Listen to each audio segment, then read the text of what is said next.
이번 사연은 결혼을 앞두고 시큰아버지 댁을 방문했더니 며느리들은 주방에서 식사, 할머님의 며느리 체벌 등 충격적인 실태를 목격하고 맞벌이에도 집안일을 전담시키려는 남친의 태도에 실망하여 결국 파혼을 결정한 여자분의 사연인데요.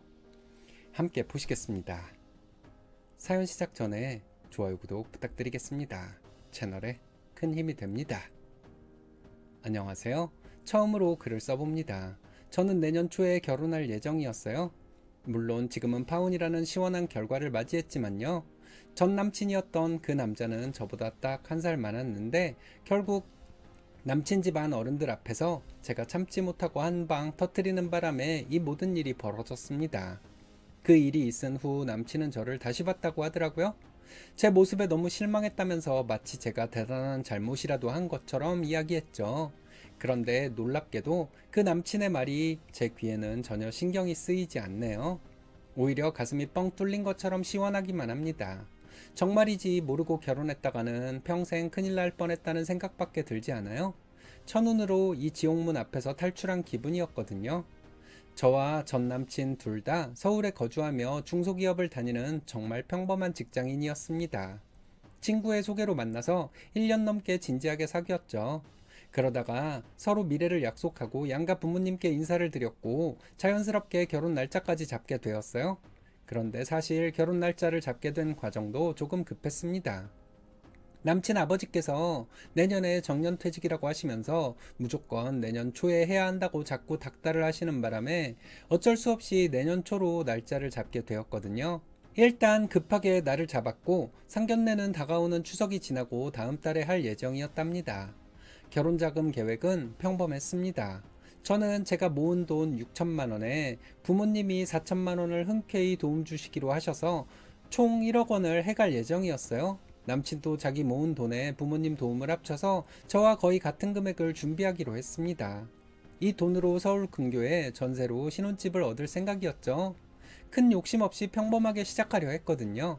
물론 구체적인 집 크기나 지역 같은 것은 상견례 이후에 양가 의견을 더 들어보고 결정하려고 생각해 보고 있는 중이었어요. 그런데 세상 일이란 게 계획대로 흘러가지 않더군요.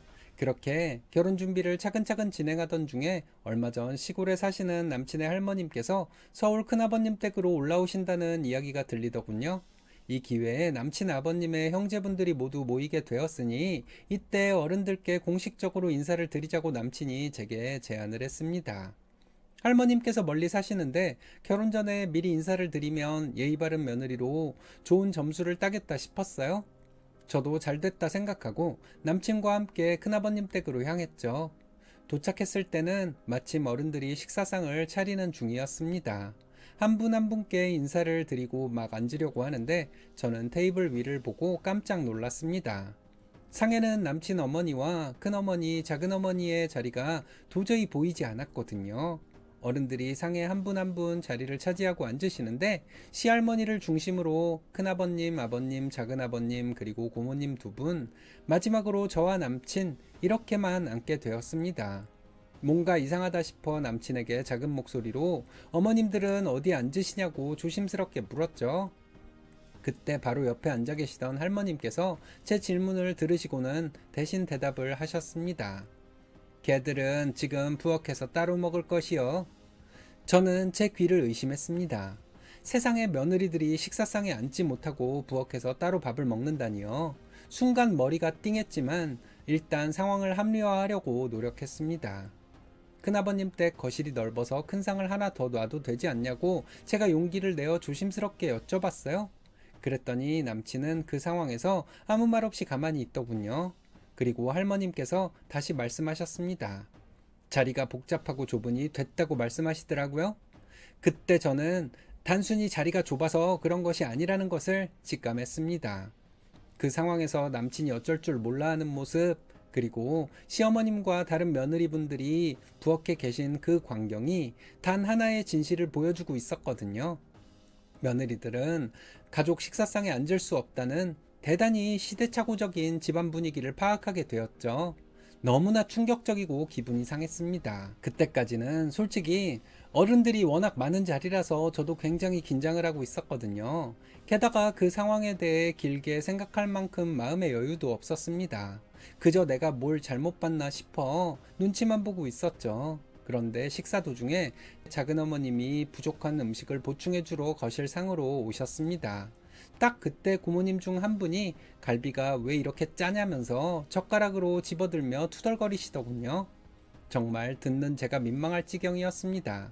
작은 어머님은 새 젓가락을 가져와서 직접 맛을 보시려고 했어요. 그런데 그 순간 옆에 계시던 할머님께서 작은 어머님의 손을 찰싹하고 세게 치셨습니다. 짝소리가 거실에 울려 퍼졌는데 저는 너무 놀라서 눈을 크게 떴네요. 할머님은 어른상에 함부로 손대는 거 아니여? 하고 매섭게 꾸짖으셨습니다. 이 광경을 눈앞에서 직접 보고 있자니 제 얼굴이 대신 화끈거리고 답답함이 몰려왔습니다. 도대체 작은 어머님은 지금 얼마나 기분이 상하고 수치스러우실까 하는 생각에 작은 어머님 쪽으로 눈길을 돌렸어요. 작은 어머님은 마침 제 얼굴을 힐끗 쳐다보시더라고요. 작은 어머님의 표정은 정말이지 민망함과 모욕감 그리고 깊은 불쾌감이 뒤섞인 듯 보였습니다. 그분은 결국 아무 말도 못하고 바로 서둘러 집 주방으로 돌아가셨죠. 처음 보는 저 때문에 억지로 참고 계신 것 같아서 제가 괜히 그분에게 미안해지는 느낌마저 들었습니다. 그 자리에 남아서 계속 밥을 먹는다는 건 제가 이 모든 부당함을 묵인한다는 뜻 같았거든요. 이토록 심각한 일이 벌어졌는데도 거실상에 앉은 어른들 누구도 이 상황에 대해 입을 열지 않고 자연스럽게 식사를 이어가더라고요. 저는 이 집안의 분위기가 비정상적이라는 것을 확인했습니다. 저는 더 이상 참고 앉아 있을 수가 없었습니다. 내가 여기서 뭔가라도 해야겠다 싶어 남친에게 눈치를 주고는 슬그머니 일어나서 주방으로 향했습니다. 남친은 그저 저를 말없이 쳐다보기만 했죠. 주방에 가니 작은 어머님과 시어머니 그리고 큰아버님 댁 며느리 두 분이 계셨어요. 저는 작은 어머님께 조심스럽게 다가가 괜찮으시냐고 여쭤봤습니다. 작은 어머님은 제 질문에 잠시 당황하더니 괜찮다, 새아가 될 사람이 걱정돼서 왔냐, 고맙다 하시면서 억지로 웃으셨어요. 저는 정말 답답해서 반찬이 모자라면 직접 가져다 드시면 되는 거 아니냐고 여쭤봤더니 주방에 계시던 어머님들이 모두 웃으시면서 맞다고 하셨습니다. 그제야 주방에 모여있던 며느리들끼리는 어느 정도 공감대가 형성되어 있다는 걸 알 수 있었죠. 큰아버님 댁 며느리 두 분이 바로 고모님들 정말 너무한다. 나이가 몇인데 아직까지 반찬 투정이냐 하면서 화를 내시더군요. 그분들의 이야기를 들으니 이 집안의 수직적인 분위기와 며느리들에 대한 부당한 처우가 어제 오늘 일이 아니었음을 확신할 수 있었습니다. 그곳이 바로 제가 앞으로 살게 될 미래의 모습이라고 생각하니 등골이 오싹해지더라고요. 그때 거실에서 남친이 땡땡아 이제 그만 나와 하고 저를 부르는 소리가 들렸습니다. 남친은 제가 어른들 상에 다시 가서 앉기를 바랬지만 저는 이미 이 집안 분위기에 질려버린 상태였어요. 저는 남친에게 그냥 여기서 어머님들하고 함께 먹겠다고 말하고는 계속 주방에 머물렀습니다. 시어머니와 작은 어머님 그리고 큰어머님 댁 며느리 두 분과 이런저런 이야기를 나누며 식사를 마쳤습니다. 그분들은 제가 주방에 함께 있어주는 것만으로도 고마워하시더군요. 저희는 식사를 다 끝내고는 다 함께 설거지와 상 치우는 일까지 마무리했습니다.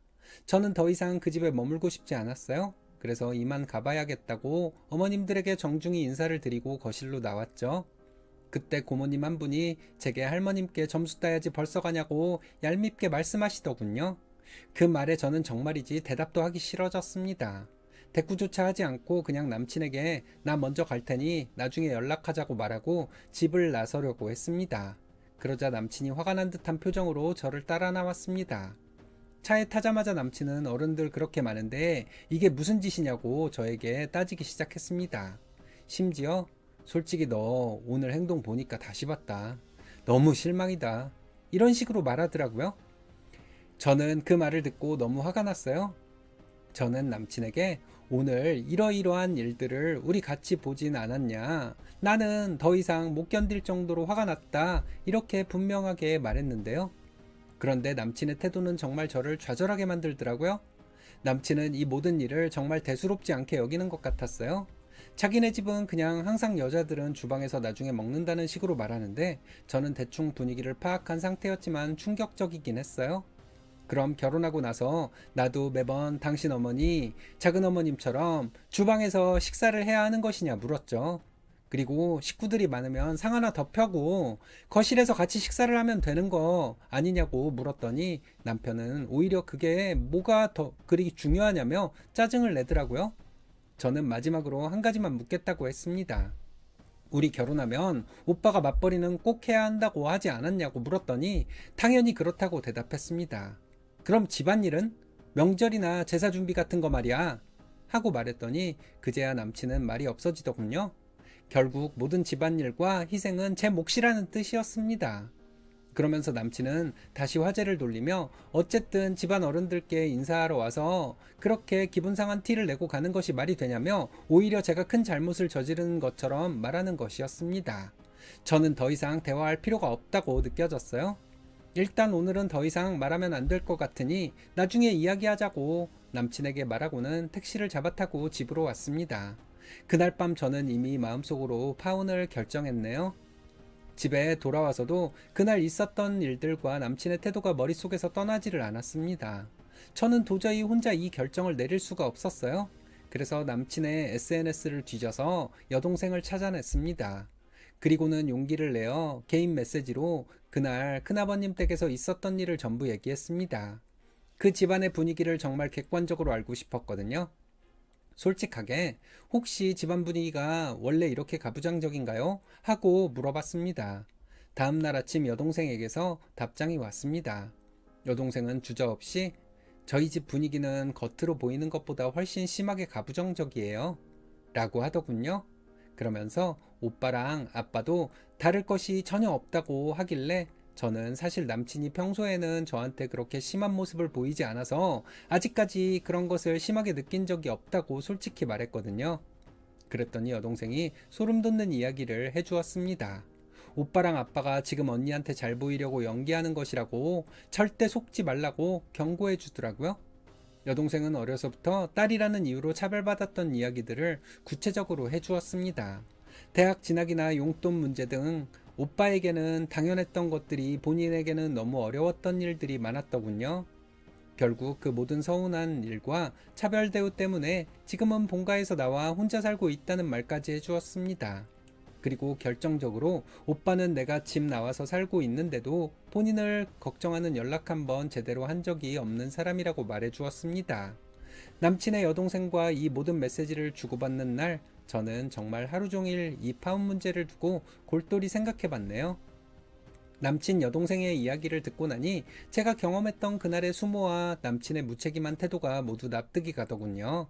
이제 와서 남친이 아무리 사과하고 변명해봤자 본질은 바뀌지 않을 것이라는 확신이 들었습니다. 혹시 제가 너무 예민하게 굴어서 잘못 생각하고 있나 하는 생각도 잠시 해봤지만 결혼 후의 앞날이 너무 뻔하다는 생각이 자꾸 들었어요. 평생 저도 그 작은 어머님처럼 찰싹 손등을 맞고 부엌에서 밥을 먹어야 할 것만 같았거든요. 결국 저는 더 늦기 전에 파혼을 결정했어요. 결국 저는 남친에게 만나서 파혼에 대한 이야기를 직접 꺼냈습니다. 카페에서 마주 앉아 단호하게 말했죠. 나는 니네 집안의 가부장적인 분위기에 도저히 동화될 자신이 없다고 솔직히 이야기했어요. 게다가 우리가 맞벌이를 하는데 그 많은 집안일은 어찌할 것이냐는 나의 물음에 네가 제대로 대답하지 않았던 것을 생각하면 더 자신이 없어졌다고 말했습니다. 저는 나름 냉정하게 현실을 짚었습니다. 결혼 준비하는 비용은 우리 둘 다 공평하게 1억씩 하는데 맞벌이도 하면서 집안일은 나 혼자 다 하고 살면 그건 내가 우리 부모님을 배신하는 것이 된다고 말했어요. 그래서 결혼 못하겠다고 선언했습니다. 남친은 그제야 당황했는지 그런 거 절대 아니라고 집안일 잘 도와주겠다고 허둥지둥 말하더군요. 저는 그 말에 역시나 하는 생각이 들었어요. 집안일을 같이 한다가 아니라 자기 일은 아니지만 나를 도와준다는 마인드였으니까요. 이미 파혼을 결심한 저는 여동생에게 연락해봤다는 말은 차마 할 수가 없었습니다. 대신 은근슬쩍 그럼 여동생이 집 나와서 혼자 살고 있는데 걱정은 되냐고 물어봤습니다. 남친의 대답은 제 예상과 틀리지 않았습니다. 지가 집 싫다고 나간 애를 뭘 걱정하냐고 대답하더군요. 그 말을 듣는 순간 이 사람은 평생 타인에게 공감하지 못하고 자기 중심적으로 살겠구나 하는 사실을 다시 한번 확인했습니다. 저는 더 이상 망설이지 않았습니다. 어쨌든 나는 아직도 며느리들은 주방에서 밥을 먹는 집이 존재한다는 사실에 너무 놀랐다고 말했고, 이제라도 이런 진풍경을 보게 되어서 천만 다행이라고 말했습니다. 이제 더 이상 시간을 끌 이유가 없었죠. 저는 최종적으로 이제 우리 결혼 접어야 할 것 같다, 못을 박았습니다. 남친은 그제야 상황의 심각성을 깨달았는지 오해라고 자기가 다 바꿀 수 있다고 하면서 저를 설득하려고 온갖 노력을 다 하더군요. 하지만 계속해서 저의 파혼 결심을 더 굳어지게 만드는 말만 반복하더라고요. 저는 마지막으로 내 결정은 절대 안 변할 것이니 그리 알라고 단호하게 말하고는 그 자리에서 일어나 집으로 왔습니다. 집에 도착하자마자 부모님께 그간 있었던 일 전부 말씀드렸어요. 부모님도 제 결정을 지지해 주셨고 딸이 고생길에 들어가지 않게 되었다고 안도하셨습니다. 남친은 파혼 통보를 받은 후 며칠간 저에게 계속 전화를 걸어왔는데 제가 모든 전화를 받지 않으니 결국 저희 엄마에게까지 전화를 했다고 하더군요. 저희 엄마는 이미 그간 있었던 모든 이야기를 저에게 다 들으신 상태였잖아요. 엄마는 남친에게 얘기 다 들었고 우리 딸 절대 그런 집에 시집 못 보낸다고 단호하게 딱 잘라 말씀하셨답니다. 그 뒤로는 남친에게서 더 이상 연락이 오지 않더라고요. 엄마의 그 단호한 태도가 저에게 큰 힘이 되었죠. 저도 물론 이 파혼을 쉽게 결정한 것은 아니었어요. 그동안 남친과 1년 넘게 쌓아온 정이 있었기 때문에 이 관계를 끊어내야 한다는 사실에 며칠간 고민을 정말 많이 한 것 같습니다. 사실 결혼을 앞두고 이렇게 큰 결정을 내리는 것이 쉽지는 않았어요. 하지만 마지막 파혼 통보를 할 때 남친이 보였던 태도와 했던 말들에 정이 뚝뚝 떨어져서 지금은 오히려 잘한 결정이라는 생각이 들어요. 특히 여동생에게 했던 말을 들었을 때는 더 이상 미련이 남지 않더라고요. 이제 한동안 옆에 누가 없다는 허전함은 분명히 있겠지만 후회나 아쉬움은 별로 없을 것 같습니다. 저는 잘못된 기차에서 내려서 다시 옳은 길을 찾았다고 생각하려 합니다. 어쩌면 이 파혼이 저에게는 가장 큰 행운이었을지도 모르겠다는 생각이 들어요. 제 긴 이야기 끝까지 들어주셔서 정말 감사합니다. 반반 결혼에 맞벌이인데 집안일을 도와준다고 하는 남자가 정상일까요? 군필자라면 그런 말이 나올 수가 없거든요. 그 집안의 본질이 그런 겁니다. 가부장적인 게 아니라 그냥 이기적인 거고 희생하는 무리랑 누리는 무리가 따로 있는 거죠. 세상에 어떻게 돌아가는지 모르는 집안 사람들 모두 멍청한 거 아닐까 하는 생각이 드는데 여러분들의 생각은 어떤가요?